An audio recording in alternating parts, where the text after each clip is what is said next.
आज का पहला पाठ नबी ईसायास का ग्रंथ अध्याय 5 पर संख्या 1 से 7। मैं अपने मित्र की दाखबारी के विषय में अपने मित्र को एक गीत सुनाऊंगा। उपजाऊ ढाल पर मेरे मित्र की दाखबारी थी। उसने इसकी ज़मीन खुदवाई, इसमें से पत्थर निकाल दिए और इसमें बढ़िया दाख लगवा दी। उसने इसके बीच में मीनार बनवाई और इसमें एक पुलहो भी खुदवाया।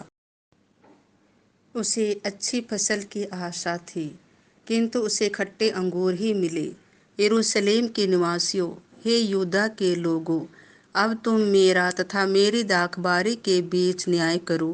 कौन सी बात रह गई थी जिसे मैं अपनी दाखबारी के लिए कर सकता था और जिसे मैंने उसके लिए नहीं किया? मुझे अच्छी फसल की आशा थी, किंतु मुझे खट्टे अंगूर ही मिले। अब मैं तुम्हें बताऊंगा कि अपनी दाखबारी का क्या करूंगा। मैं उसका बाड़ा हटाऊंगा और पशु उसमें चरने आएंगे। मैं उसकी दीवारें ढाहूंगा और लोग उसे पैरों तले रौंद देंगे। वह उजाड़ जाएगी, कोई भी उसे छाटने या खोदने नहीं आएगा और उसमें झाड़ झंकाड़ उग जाएगा।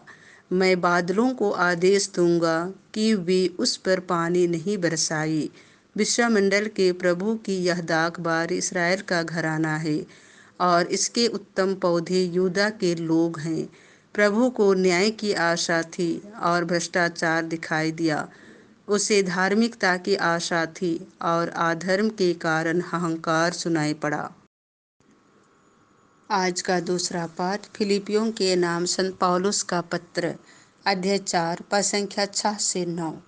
किसी बात की चिंता मत कीजिए, हर जरूरत में प्रार्थना कीजिए और विनय तथा धन्यवाद के साथ ईश्वर के सामने अपने निवेदन प्रस्तुत कीजिए, और ईश्वर की शांति जो हमारी समझ से परे है आपके हृदयों और विचारों को यीशु मसीह में सुरक्षित रखेंगी।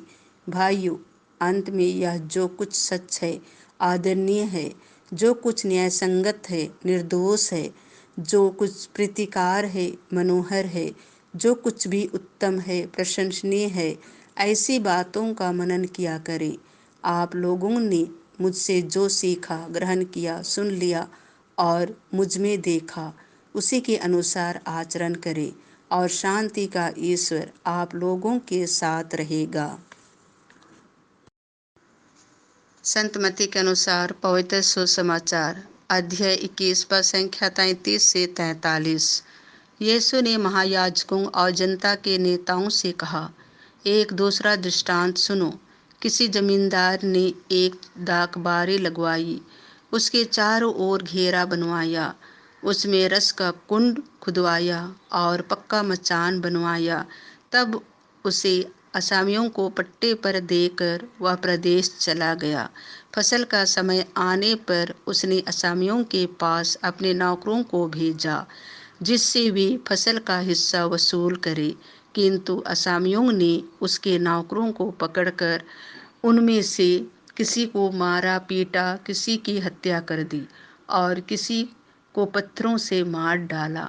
इसके बाद उसने पहले से अधिक नौकरों को भेजा और असामियों ने उनके साथ भी वैसा ही किया। अंत में उसने यह सोचकर अपने पुत्र को उनके पास भेजा कि वे मेरे पुत्र का आदर करेंगे। किंतु पुत्र को देकर असामियों ने एक दूसरे से कहा, यह तो उत्तराधिकारी है, चलो हम इसे मार डालें और इसकी विरासत पर कब्जा कर लें। उन्होंने उसे पकड़ लिया और दाखबारी से बाहर निकाल कर मार डाला। जब दाखबारी का स्वामी लौटेगा तो वह उन असामियों का क्या करेगा? उन्होंने यीशु से कहा, यह उन दुष्टों का सर्वनाश करेगा और अपने दाखबारी का पट्टा दूसरे असामियों को देगा, जो समय पर फसल का हिस्सा देते रहेंगे। यीशु ने उनसे कहा, क्या तुम लोगों ने धर्म ग्रंथ में कभी यह नहीं पढ़ा? कारीगरों ने जिस पत्थर को बेकार समझकर निकाल दिया था, वही कोने का पत्थर बन गया है। यह प्रभु का कार्य है। यह हमारी दृष्टि में अपूर्व है। इसीलिए मैं तुम लोगों से कहता हूँ, स्वर्ग का राज्य तुमसे ले लिया जाएगा और ऐसे राष्ट्र को दिया जाएगा जो इसका उचित फल उत्पन्न करेगा।